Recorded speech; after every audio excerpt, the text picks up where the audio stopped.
নমস্কার, সুক্তারায় সকলকে স্বাগত। আজ আমি আপনাদের শোনাব সুচিত্রা ভট্টাচার্যের লেখা একটি ছোট গল্প, অনুভব। ডালের হাতা বাড়াতে গিয়ে থমকে গেলেন প্রতিমা। এখনও নির্মাল্যর সুপ্ত পর্ব চলছে। পাতে লেগে থাকা ঝোলটুকু কাঁচিয়ে নিচ্ছেন নির্মাল্য। এক মনে আঙুল চাটছেন। এক মনে না আনমনে? এইবার বেআই মশাইয়ের ধরন ধারণ অন্যরকম লক্ষ্য করছেন প্রতিমা। বড় শান্ত চুপচাপ ধরনের হয়ে গেছেন নির্মাল্য। দুর্গাপুর ইস্পাত কারখানায় প্রাক্তন ডেপুটি চিফ ইঞ্জিনিয়ার যেন এখন অতীতের মলিন ছায়া। আগের মতো গমগম হাসি নেই, হঠাৎ হঠাৎ রসিকতা নেই। 3 বার ডাকলে 1 বার সাড়া পাওয়া যায়। 5-10 মিনিট আগের কথা বেমালুম ভুলে যান। সাধারণ প্রশ্ন করলে ফ্যাল ফ্যাল করে তাকিয়ে থাকেন। বুড়ো বয়সে বউ মরে গেলে পুরুষ মানুষের কি এই দশাই হয়? প্রতিমা গলা খাঁকারি দিয়ে প্রশ্ন করলেন, শুক্তোটা ভালো হয়েছে বেআই মশাই? নির্মাল্য নড়ে চড়ে উঠলেন, অতি উত্তম, আহা যেন অমৃত। দেব আর একটু? না থাক, ভালো জিনিস অল্পই ভালো, বেশি খেলে ভালোর স্বাদ মরে যায়। উল্টো দিকে চেয়ারে শীতাংশু ডালের প্রতীক্ষায় ভাত ভেঙে বসে। ট্যারচা চোখে বেআইকে দেখতে দেখতে তিনি বলে উঠলেন, এত ভালো লাগলো, আমার তো মনে হলো তো একটু বেশি হয়ে গেছে। তাই কি? না না, একেবারে মাপা তেতো, মাপা নুন, মাপা মিষ্টি, সবই মাপা। শীতাংশু বাঁকা হাসলেন, তাহলে বোধহয় আমারই জিভের দোষ। বটেই তো, বটেই। সারাটা জীবন যে লোক বইয়ের ত্রুটি খুঁজে বেড়ান, তার আর এছাড়া কী বা মনে হবে? সাধে কি প্রতিমা রান্নাঘরে যাওয়া ছেড়েছেন? ওহ, পোস্ত একেবারে আলুনি করে ফেলেছ। বাঁধাকপিতে মনখানিক চিনি ঢালার কি দরকার ছিল? 1 গাদা আলু দিলেই কি তরকারি ভালো হয়? এই তো সব মন্তব্যের ছিরি। কতকাল পর মাত্র কটা দিনের জন্য ছেলের শ্বশুর এসেছেন বাড়িতে। পোলাও, মাংস, কালিয়া কাবাব নয়, রোজ 1টা কি 2টো নিরামিষ পদ স্বহস্তে রেঁধে খাওয়াচ্ছেন প্রতিমা। সামান্য নারকেল কুমড়ি কি মোচার ঘণ্ট, কি শুক্তনি, তাই সোনামুখ করে খেয়ে স্ত্রীহারা মানুষটা 1-8টা প্রশংসা বাক্য উচ্চারণ করছেন। অমনি টিপ্পনি শুরু হয়ে গেল। প্রতিমা হঠাৎ করে স্বামীর পাতে ডাল ঢেলে দিলেন। গোমরা মুখে বললেন, বেগুন ভাজা দেব? প্রাণ চাইলে দেবে। তোমার তো আবার শতেক প্যাক না, লম্বা ফালি চলবে না, কালো হয়ে গেলে মুখ ভ্যাটকাবে। শীতাংশু থালার অবহেলা ভরে ভাজা বেগুন ফেলে আবার নির্মাল্যর প্রতি মনোযোগী হলেন প্রতিমা। কানে লেগে থাকা ক্ষণপূর্বের স্তুতির রেশটুকু ফেরাতে চাইছেন। মুখ হাসি হাসি করে বললেন, আপনার আবার বেশি বেশি, ওই কচু ঘেঁচু শুক্তোকে কেউ অমৃত বলে না। আমি বলি। নির্মাল্য সরল উত্তর, আপনার বেয়ান চলে যাওয়ার পর থেকে এসব রান্নার জোটে কই। কোথায় বেয়ানের রান্না আর কোথায় আমার? অমন করে বলছেন কেন? আপনার বেয়ানের হাত একরকম ছিল, আপনার আর এক রকম। দুটোই ভালো, তবে 2 রকম। হ্যাঁ, একজনেরটা চিনি, অন্যজনেরটা গুড়। দুটোই মিষ্টি, কি বলেন? কড়া চোখে স্বামীর দিকে তাকালেন প্রতিমা। টুকুস করে চিমটি কেটে শীতাংশু নির্বিকার। হাসছেন? সামনের মানুষটা তার ব্যঙ্গে ব্যথিত না উদাস, সেদিকে ভ্রুক্ষেপই নেই। খাওয়া দাওয়ার পাট চুকিয়ে ঘরে এসে শীতাংশুকে ধরলেন প্রতিমা। তোমার কি আক্কেল গো? অভাগা মানুষটাকে এমন ফুল ফোটাও কেন? শীতাংশু হাই তুলতে তুলতে দিবা নিদ্রাকে আহ্বান জানাচ্ছেন। অলসভাবে বললেন, তা খারাপ কি বলেছি? আগেও তো কতবার এবারই এসেছেন, এমন কত কত প্রশংসা তো কখনো শুনিনি না। কেন, তখন পাশে বউ থাকতো বলে নাকি? কি ছি ছি, এ কি ভাষা? বেচারার বউ মারা গেছে 1 বছরও এখনো ঘুরেনি। তো তার জন্য তোমার রান্না নিয়ে আধিক্যতা মেনে নিতে হবে? প্রতিমা চির বিরিয়ে জ্বলে উঠলেন। আমার রান্না নিয়ে দুটো ভালো কথা বলা মানে আদিক্ষেতা? নিজের মুখে তো মধু নেই। মধু বাক্যেই গলে গেলে গিন্নি। শীতাংশু বিছানায় গড়ালেন। শোনো, নির্মাল্য দস্তিদার মহা ধূর্ত চিজ। ওটা তোমার প্রশংসা নয়, ঘুরিয়ে নিজের ছেলের বইয়ের নিন্দে করা। আরে বাবা, সে বেটি আজকালকার মেয়ে, কেন বসে বসে শ্বশুরের জন্য শুক্তো ঘন্ট রান্না করতে যাবে? ওর নিজের মেয়ে রাধে জন্মে কোনোদিন শ্বশুর শাশুড়িকে তার পছন্দের পদ করে খাইয়েছে? কি প্যাচ, জিলিপির ঠাকুর দাদা না অমৃতি। এমন প্যাচোয়া লোককে সামলে কি করে যে 40টা বছর ঘর করলেন প্রতিমা। এদিকে কুটকুট করে ছেলের বইয়ের নিন্দে করবেন, ওদিকে তার সামনে একেবারে আদর্শ শ্বশুরটি হয়ে থাকবেন। বাবুসোনা হওয়ার পর চাকরি করা নিয়ে নূপুরের সঙ্গে প্রতিমার যখন খটাখটি বেঁধে গেল, অমনি উনি রামমোহন বিদ্যাসাগর সেজে গেলেন। লেখাপড়া জানা মেয়ে ঘরে বসে শুধু সংসার আর বাচ্চা সামলাবে নাকি? করবে, নিশ্চয়ই চাকরি করবে। বাবুসোনাকে দুম করে বোর্ডিং স্কুলে পাঠানোর বন্দোবস্ত করে ফেলল নূপুর। বেচারা প্রতিমার নাতির জন্য মন পড়ে, একা একা দিন কাটতেই চায় না, দোষের মধ্যে দোষ। ফস করে একদিন নূপুরকে বলে ফেলেছিলেন, একটা মাত্র ছেলেকে বাড়ি থেকে বিদায় না করে দিলে কি চলছিল না? বাপরে, সঙ্গে সঙ্গে কর্তার কি মেজাজ! ও ছেলের মা, ছেলের ভবিষ্যতের কথা ভেবে যা ভালো বুঝেছে তাই করেছে, তুমি কথা বলার কে হে? এই বেআই মশাইয়ের কথাই ধরা যাক না।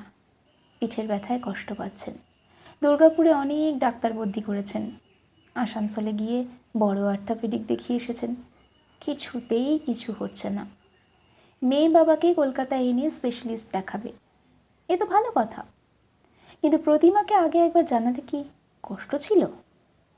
প্রতিমা জানলেন কখন? না বেআই মশাই কলকাতায় পা দেওয়ার পর। এর জন্য একবার অভিমান প্রকাশ করতেই কর্তার কি ধমক। বলি, বাপটা কার, তোমার না নূপুরের? তার বাপকে ডাক্তার দেখানোর আগে তোমার অনুমতি নিতে হবে? সেই লোক ঘরের কোণে বসে এখন ছেলের বইয়ের কুচ্ছ গাইছে। প্রতিমা যদি একবার মুখ ফুটে নূপুরকে কিছু রাখতে বলেন, অমনি তো খিঁচিয়ে উঠবেন। সারাদিন অফিসে খাটাখুটি করে মেয়েটা, আবার হেসেলেও ঢুকবে। লোক বটে একখানা, একজনকে দেখলেই শ্রীকৃষ্ণের বিশ্বরূপ দর্শন হয়ে যায়। প্রতিমা মনে মনে জুৎসই জবাব তৈরি করছিলেন, আবার শীতাংশুর গলা কানে উড়ে এলো। কি ধ্যান করছো বসে বসে? বেআইয়ের সার্টিফিকেটটা কোথায় ঝোলাবে? ওটাকে মাদুলি করে পড়ে থেকো, আপাতত একটু গড়িয়ে নাও। অনেকক্ষণ রান্নাঘরে কাটিয়েছো, এরপর তো আবার কোমরে ব্যথা, হাঁটুতে ব্যথা করে তরপাবে। প্রতিমা ঝাঁঝিয়ে উঠলেন। হ্যাঁ, বেআই মশাই পাশের ঘরে, আর আমরা এখানে জোরে শুয়ে নিদ্রা দিই? লজ্জা সরম তো কিছু নেই। ছি, লজ্জা সরম?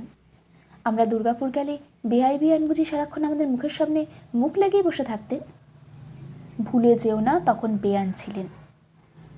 তবে আর কি, যাও বেয়ার সামনে গিয়ে তাথই তাথই করে নাচো। নিজে ঘুমোও না, আমাকে নিয়ে পেঁচাল পারছো কেন? ড্রেসিং টেবিল থেকে চশমাটা নিয়ে খবরের কাগজ হাতে খাটের কোণটিতে এসে বসলেন প্রতিমা। উল্টোচ্ছেন এ পাতা সে পাতা, হেডিংগুলো দেখছেন। হিমালয়ের কোন এক শৃঙ্গে উঠেছে বাংলার কয়েকটি মেয়ে। বাহ বাহ, সর্ষের তেলের দাম আবার চলল। কোনো মানে হয়? প্রেমিক প্রেমিকার যুগল আত্মহত্যা। মরণ বেঁচেছিলি কেন একদিন? বধূ হত্যার দায়ে শাশুড়ি হাজতে। সর্বনাশ, কোন প্রতিমার কপাল পুড়ল? প্রতিমা ঝুঁকলেন কাগজে, মন দিয়ে খবরটা পড়ছেন। চশমার পাওয়ারটা ঠিক নেই, ঘরের অল্প আলোয় ভালো মতো ঠাওর হচ্ছে না লেখাগুলো। উঠে আলো জ্বালাতে গিয়ে নিরস্ত হলেন। চোখে সামান্যতম আলো পড়লেই ঘুম ভেঙে যাবে শীতাংশুর, অনর্থ শুরু করে দেবেন। কাগজ হাতে ঘর থেকে বেরোতে গিয়েও দাঁড়িয়ে পড়লেন প্রতিমা। ফর ফর করে নাক ডাকছে শীতাংশু। দেখো না দেখো, গভীর ঘুমে চলে গেছেন মানুষটা। কার্তিকের শেষ, উত্তরে জানলা দিয়ে শিরশিরে বাতাস ঢুকছে। প্রতিমা জানলার পাল্লাটা টেনে দিলেন, মাথার ওপর ফুল স্পিডে ঘুরন্ত ফ্যান 2 পয়েন্ট কমিয়ে বেরিয়ে এসছেন বারান্দায়। পূবমুখ বারান্দায় খান্দুইক বেতের চেয়ার, ছোট একটা টেবিলও আছে। অতনু আর নূপুরের শৌখিন বসার আয়োজন। এক হাতে শীতাংশুর ইজি চেয়ারও আছে। হেমন্তের দুপুরে এই বারান্দা ভারী আরামের। একটা চেয়ার টেনে বসতে গিয়ে হঠাৎই নিচের কাঁচা উঠোন মতো জায়গাটায় প্রতিমার দৃষ্টি আটকে গেল। নির্মাল্য অবু হয়ে বসে নিরীক্ষণ করছেন কি যেন। কখন নেমে এলেন দোতলা থেকে? প্রতিমা গলা ওঠালেন, ওখানে কি করছেন বেয়াইমশাই? নির্মাল্য ঘাট তুললেন, আপনার বাগান দেখছি। কোথায় বাগান? সবই তো আগাছা। কেন, কটা ফুলের চারাও তো বেরিয়েছে। তাই বুঝি? প্রতিমার মন প্রসন্ন হয়ে গেল। এই বাড়ির কেউই তেমন গাছ অন্তপ্রাণ নয়, একমাত্র তাঁরই যা একসময় অল্প স্বল্প উৎসাহ ছিল। টগর, শিউলি, গন্ধরাজের চারা লাগিয়েছিলেন কয়েকটা। গাছগুলোই এখনো ফুল ফোটে, তবে আর তেমন যত্ন আত্তি করা হয় না।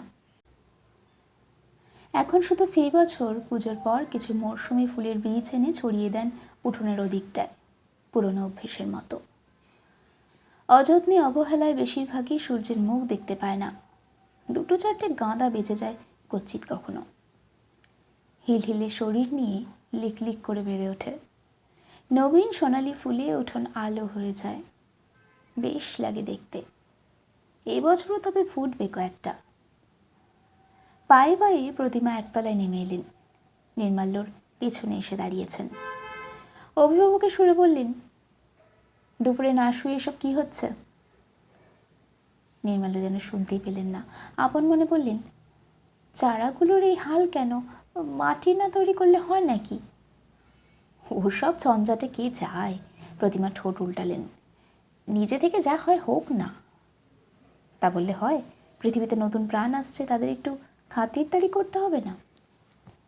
প্রতিমার বুকে টুম করে বাজল কথাটা, অচেনা পাখির ডাকের মতো, কোমল দুপুরটার মতো। হাসলেন। কি করতে হবে শুনি? খুরপি টুরপি কিছু একটা দিন, মাটি চুড়ো করে দিই, আগাছাগুলো সাফ করি। খুরপি? সেটা কোথায় পাবো? নেই? তাহলে একটা লোহার শিক, ওই টাইপের কিছু আছে? সেকেন্ডের জন্য প্রতিমা ভাবলেন, আছে কি? আছে তো, বাথরুমে, চৌবাচ্চার মুখ চেপে আটকানোর জন্য। আনতে গিয়ে অবশ্য খুঁজে পেলেন না। বাসন্তীর মা কোথায় যে রেখেছে। রান্নাঘর হাতড়ে শেষে স্টিলের খুন্তিটা নিয়ে এলেন প্রতিমা, সঙ্গে একখানা কাটারিও। গভীর মনোযোগে মাটি খোঁড়ায় নেমে পড়েছে নির্মাল্য। দেখতে দেখতে বেশ খানিকটা মাটি গুঁড়ো হয়ে গেল। প্রতিমাও কোমর বেঁধে নেমে পড়লেন। হাতে ঘষে ঘষে ঝুড়ো করছেন মাটি। সেই মাটি ফুল গাছের গোড়ায় চেপে চেপে দিচ্ছেন নির্মাল্য। কাটারি দিয়ে ছেটে ছেটে দিচ্ছেন আগাছা। কাজ করতে করতে কথা চলছে দুজনের, গাছের কথা, ফুলের কথা, এলোমেলো সব কথাবার্তা। নির্মাল্য বলল, এ তো বেশ ভালো জাতের গাঁদা, ফুল প্রায় টেনিস বলের সাইজে হবে। প্রতিমা বলল, কই হয়, আমি তো এইটুকুই দেখি। নির্মাল্য বলল, ফুলের জন্য খাটতে হবে, সার দিতে হবে, জলও দিতে হবে। জানেন তো, গাছ কখনো বিট্রে করে না। আপনি গাছের কথা ভাবুন, গাছও আপনার কথা ভাববে। প্রতিমা, ছিলেন তো ইঞ্জিনিয়ার, গাছগাছালির খবর এত জানলেন কি করে? নেশাটা কি নতুন নাকি? নির্মাল্য বললে, নেশা বলছেন? গাছ কত ভালো সঙ্গী জানেন? প্রতিমা, তা বটে, যা ইচ্ছে কথা শোনাতে পারেন, জবাবটি দেবে না। নির্মাল্য কাটারি চালানো থামিয়ে বিচিত্র চোখে তাকালেন প্রতিমার দিকে। চশমার আড়ালে মনি দুটো যেন ছিকছিক করে উঠল। হাসি, অথচ যেন হাসি নয়। অন্যমনস্ক স্বরে বললেন, নীরব থেকেও তো অনেক কথা বলা যায়। আপনার বেয়ানকে তো চিনতেন, দিনে রাতে কটা কথা বলতো সে। আমি তো একাই বুকে মরতাম। কাছেই ট্রেন রেলে ঝমঝম শব্দ বাজিয়ে একটা ট্রেন শহর থেকে শহরতলির দিকে চলে গেল, উত্তর থেকে দক্ষিণে, শীতের হাওয়ার মতো। প্রতিমা অস্ফুটে বললেন, বেয়ান বড্ড তাড়াতাড়ি চলে গেলেন, অসময়ে। মৃত্যুর কি সময় আছে? নির্মাল্য ছোট্ট শ্বাস ফেললেন।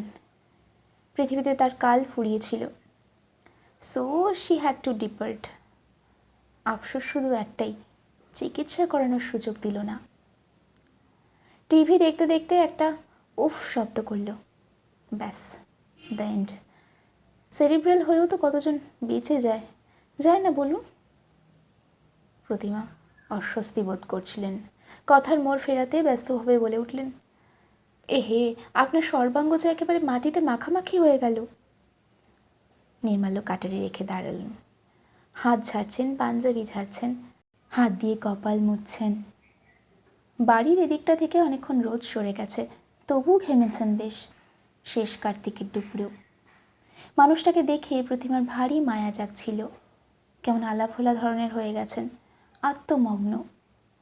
আঁচলে আলগা হাত মুছে নিয়ে নির্মাল্যর পাঞ্জাবির পিঠ ছেড়ে দিলেন প্রতিমা। তখনই দোতলায় চোখ চলে গেল। শীতাংশু। 4টের সময় চা না দিলে শীতাংশুর দিবা নিদ্রা ভাঙে না। আজ উঠে পড়েছেন যে বড়। সন্ধে নাবার মুখে মুখে ফিটফাট বাবুটি সেজে শীতাংশু তৈরি। ঘর থেকেই হাঁক দিলেন, বেয়াইমশাই রেডি তো? নির্মাল্য দোতলার বারান্দায়, শীতাংশু এসে চেয়ারে বসে বসেই সাড়া দিলেন, আজ আর বেরোবো না ভাবছি। সে কি, ক্লাবে যাবেন না? ইচ্ছে করছে না। আরে চলুন চলুন, 24 ডিল খেলেই ফিরে আসবো। শীতাংশু ছড়ি হাতে ঘর থেকে বেরিয়ে এলেন। সুরেন পরিমলদের সঙ্গে তো আপনার ভালো ফ্রেন্ডশিপ হয়ে গেছে, দেখবেন গল্প শুরু করতে না করতেই সন্ধে কাবার। হাত ছেড়ে দিন বেয়াইমশাই, কাল ডাক্তারের কাছে যাব, আজ একটু রেস্ট নিই। প্রতিমা ঘরেই সন্ধে দিচ্ছিলেন। ঠাকুরের সামনে ধূপ দোলাতে দোলাতে গলা ওঠালেন, ওর যখন ইচ্ছে করছে না জোর করছো কেন? তুমি তাসুরে মানুষ, তুমি ঘুরে এসো। মুখে বিদঘুটে এক ধ্বনি তুলে ছুরি ঘোরাতে ঘোরাতে বেরিয়ে গেলেন শীতাংশু। এই অঞ্চলে মশা খুব, গোটা জায়গাটা একসময় জলাভূমি ছিল। এখন অবশ্য অগুন্তি বাড়ি হয়ে গেছে, তবে জলাভূমির স্মৃতি ভুলতে দেয় না মশারা। সন্ধে হলেও হানা দেয় ঝাঁকে ঝাঁকে।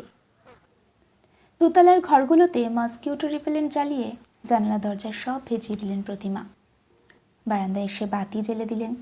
1 কাপ চা খাবেন নাকি বেয়াইমশাই? নির্মালের উত্তর নেই। সামনে তরল আধারে দৃষ্টি হারিয়ে গেছে। কয়েক মুহূর্ত ইতস্তত করেই প্রতিমা সিঁড়ির দিকে এগোলেন। বাসন্তীর মা বিকেলে রান্না করতে এসে গেছে, 2 কাপ চা দিয়ে যেতে বললেন তাকে। ফিরে চেয়ারে বসেছেন আবার। ঈষৎ উদ্বিগ্ন মুখে জিজ্ঞাসা করলেন, শরীরটা কি খারাপ লাগছে বেয়াইমশাই? নির্মাল্যর মৃদু স্বর শোনা গেল, না, ঠিকই আছি। পিঠের ব্যথাটা আবার হচ্ছে না তো? সামান্য, বলবার মতো কিছু নয়। প্রতিমা অনুযোগে সুরে বললেন। মেঝে মেঝে তখন মাটি কোপাতে গেলেন, অমন ঝুঁকে ঝুঁকে কাজ করা আপনার একদম উচিত নয়। দূর, ও জন্য কিছু হয়নি, বরং গাছের পরিচর্যা করলেই আমি বেশ থাকি। নির্মাল্য 2 হাত ইজি চেয়ারের 2 হাতলে। আমার যন্ত্রণাটার মূল অনেক গভীরে। প্ল্যান্টে কাজ করবার সময় একবার একটা অ্যাক্সিডেন্ট হয়েছিল, বছর 25 আগে। লোহার সিঁড়ির 7-8 ধাপ ওপর থেকে পা পিছলে পড়ে গিয়েছিলেন। ও মা, কি সর্বনেশে কথা, আগে শুনিনি তো। না, চোট তখন তেমন লাগেনি কিছু, হাড়গোড়ও ভাঙেনি, রক্তপাতও হয়নি। তবে তারপর থেকে ঠায় বসে থাকলেই, রিটায়ারমেন্টের পর থেকে আর তো হাঁটাচলা কমেই গেছে না, বসেই থাকি। আর সেই সুযোগ বুঝেই ব্যথাটা আবার চড়াও হয়েছে। বসে থেকেই যখন ব্যারাম, বসে রইলেন কেন? ওর সঙ্গে হেঁটে এলেই পারতেন। তাস পাশা আমার ভালো লাগে না বেয়ান, জন্মে কখনো খেলিনি তো। স্পেড হার্ট নো ট্রাম্প শুনলে কেমন চমকে চমকে উঠি, নিজেকে বেশ ইডিয়েটিক লাগে। তবে হ্যাঁ, বেয়াইমশাইয়ের বন্ধুরা সজ্জন ব্যক্তি, গল্প গুজব করাই যায়, কিন্তু মুশকিল হলো ওদের টপিক একটাই, পলিটিক্স। মিস্ত্রি মজুর খাটানো মানুষ তো, ভোতা বুদ্ধি, ওই সূক্ষ্ম বুদ্ধির শাস্ত্রটি আমার পছন্দ হয় না বাবা। শেষ বাক্যটির মর্মার্থ ঠিক অনুধাবন করতে পারলেন না প্রতিমা। অপাঙ্গে দেখলেন বেয়াইমশাই একটু যেন কাত হয়ে গেছেন, মুখ চোখ কুচকানো। ব্যথাটা যত কম বলছেন তত লঘু নয় বোধ হয়। নরম স্বরেই প্রতিমা জিজ্ঞাসা করলেন, পিঠের ঠিক কোনখানে হচ্ছে ব্যথাটা? শিরদাঁড়ার ডান দিকে। বেয়ে বেয়ে কাঁদ অব্দি উঠলেই চিত্তির, একেবারে বিছানায় আছড়ে ফেলে দেবে। আগে কি এতটা বাড়াবাড়ি ছিল? ছিল না আবার ছিল। আপনার বেয়ান গরম তেল কী সব মিশিয়ে মালিশ করে দিত, বাড়তে পারতো না। কি মালিশ? নূপুর জানে? না, ওসব ছিল আপনার বেয়ানের নিজস্ব টুকটাক। আমার একটা বেদনার মলম আছে, মালিশ করতে হয় না, আলগা বুলালেই কাজ হয়। দেব?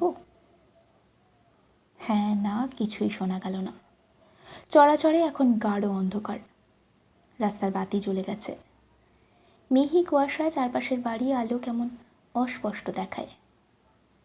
প্রবল প্রতিযোগী 2 রিকশা তীক্ষ্ণ হর্ন বাজাতে বাজাতে সামনে দিয়ে ছুটে গেল। হাওয়া দিচ্ছে মাঝে মাঝে, এলোমেলো ঠান্ডা ঠান্ডা। বাসন্তীর মা চা রেখে গেছে। আঁচল গায়ে ভালো করে জড়িয়ে নিয়ে কাপে চুমুক দিলেন প্রতিমা। আলকা বললেন, এই বছর শীতটা ভালোই পড়বে মনে হয়। সবে নভেম্বরের 10 তারিখ, এখনই বাতাস কি ঠান্ডা হয়ে গেছে। নির্মাল্য বললেন, আপনাদের ওদিকে তো অনেক বেশি শীত পড়ে। হ্যাঁ, ডিসেম্বরে বেশ টেম্পারেচার নেমে যায়।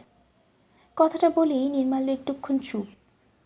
তারপর বললেন, আপনার বেহান বড্ড শীতকাতুরে ছিল। 2 মাস তো একেবারে জুবুথুবু হয়ে থাকতো।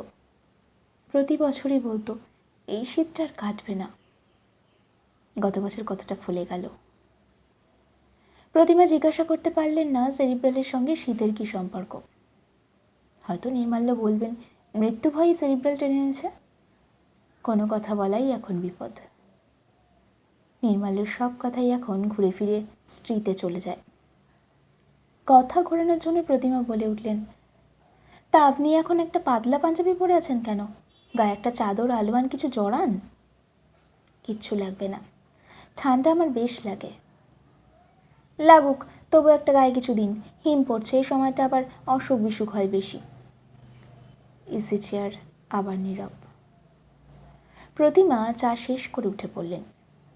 নির্মাল্যর ঘরে গিয়ে চাদর আনতে কেমন বাঁধো বাঁধো ঠেকল। এসেছেন নিজেদের ঘরে। শীতাংশুর তুষের চাদরখানা হাতে নিয়ে 1 সেকেন্ড ভাবলেন কি যেন, তারপর ড্রেসিং টেবিলের দেরাজ থেকে মলমটাও নিয়ে ফিরে এলেন বারান্দায়। টিউব আরামকেদার হাতলে রেখে বললেন, লাগিয়ে নিন, চাদরটা তারপর জড়িয়ে নেবেন গায়ে। কথাটা শেষ হতে না হতেই সিঁড়িতে পায়ের শব্দ, ছড়ি হাতে আবির্ভূত হলেন শীতাংশু। প্রতিমা অবাক হয়ে বললেন, এর মধ্যে তোমার 24 ডিল হয়ে গেল? ধুস, কেউ আসেনি। ছড়ি টেবিলে শুইয়ে চেয়ারে বসলেন শীতাংশু। একা একা কতক্ষণ মাছি মারব। আশ্চর্য, তোমার তাস বন্ধুরা ডুব মেরেছে। সূর্য আজ কোন দিকে উঠেছিল গো? শীতাংশু দুম করে চটে গেলেন। কেন, তারা কি একদিন বাড়িতে রেস্ট নিতে পারে না? না, তুমি না বলো তাস খেলাই তোমাদের বিশ্রাম। প্রতিমা খোঁচালেন। শীতাংশু গুম হয়ে গেলেন। মুখ খুললেন সেই রাতে শোয়ার সময়, মশারি গুজতে গুজতে। ঘর ঘরে গলায় বলে উঠলেন, টিউব শেষ। প্রতিমা গ্লাস উঁচু করে জল খাচ্ছিলেন। হালকা বিষম খেলেন। টিউব? কিসের টিউব? ন্যাকা সেজো না। আমার কি চোখ নেই? গোটা মলমটাই কি বেয়ার পিঠে ঘষা হয়ে গেল? গোটা মলম কোথায়, একটুখানি তো পড়েছিল। বললেই হয়, পুজোর পর ওটা কেনা হয়েছে, পাক্কা 2 মাস চলে, আমার হিসেব আছে। কি ছোট মন গো তোমার। হ্যাঁ, আমারই তো ছোট মন। নেজাল ড্রপের শিশি খুলে নাসিকা গহ্বরে ফোটা ফোটা তরল ঢালছেন শীতাংশু। জোরে নাক টানলেন কয়েকবার, সঙ্গে সঙ্গে মুখটাও বিকৃত হয়ে গেল। নিজের মন তো খুব বড়। আমি মানুষটা ঠান্ডায় হি হি করে কাঁপতে কাঁপতে বেরিয়ে গেলাম, তাকে একটা শাল কমফোর্টার দেওয়ার কথা মনে পড়ল না। আর তিনি আমার ইজি চেয়ারে শুয়ে আমার চাদরে ওম নিচ্ছেন। দুর্ভাগা অভাগা হওয়ার ভারী মজা। হ্যাঁ। রাগে ঘেন্নায় প্রতিমার সর্বাঙ্গ রিরি করে উঠল। 1 পা ঘাটে বাড়িয়ে বসে আছেন। এখনও কুচুটেপনা হিংসুটেপনা গেল না। 62 বছর বয়স হয়ে গেল প্রতিমার, এখনও তাকে সন্দেহ করা। ছি ছি। বিছানায় এসে বেড সুইচ নিভিয়ে শুয়ে পড়লেন প্রতিমা। অন্ধকারে দাঁতে দাঁত ঘষছেন। এই জন্যই দুপুরে বারান্দা থেকে উঁকি মারছিল। তাসের আসর থেকে ফিরে এসেছেন, টিকটিপনা। প্রাণ থাকতেই মানুষের সঙ্গে কথা বলবেন না প্রতিমা। পরদিন রাত 8টা নাগাদ ডাক্তার দেখিয়ে ফিরলেন নির্মাল্য, মেয়ে জামাইয়ের সঙ্গে। মেয়ের ডাক্তারও তেমন কিছু আসার কথা শোনায়নি। কটা ব্যথার ওষুধ লিখে দিয়েছে, সঙ্গে ফিজিওথেরাপির নির্দেশ, আর টেস্ট দিয়েছে এক কারি। মাথার চুল থেকে পায়ের নখ সবেরই একবার পরীক্ষা চায় ডাক্তার। সমস্ত করে টোরে আবার মাসখানেক পরে হাজির হতে হবে তার চেম্বারে। তিনি তখন উপযুক্ত বিধান দেবেন। বাড়ি এসে নির্মাল্য খানিকক্ষণ মন মরা হয়ে বসে রইলেন। নূপুর, অতনু নানা রঙ্গরসিকতা জুড়ে তাকে প্রফুল্ল করার চেষ্টা করছে, তাও তার মুখে হাসি নেই। অবশেষে ম্লান মুখে ঘোষণা করলেন, কালই ভোরে তিনি দুর্গাপুর ফিরতে চান। বাড়ির জন্য তার নাকি মন কেমন করছে। প্রতিমা ভেতর থেকে সিটিয়ে গেলেন। মনের মধ্যে একটা ক্ষীণ সংশয় উকি ঝুঁকি দিতে লাগলো। কাল রাতে তাদের স্বামী স্ত্রীর সংলাপ কি কানে গেছে নির্মাল্যর? যেতেই পারে, বেয়াক্কেলে লোকটার তো মাত্রা জ্ঞান নেই, সব কথাই উঁচু পর্দায় বলতে ভালোবাসে।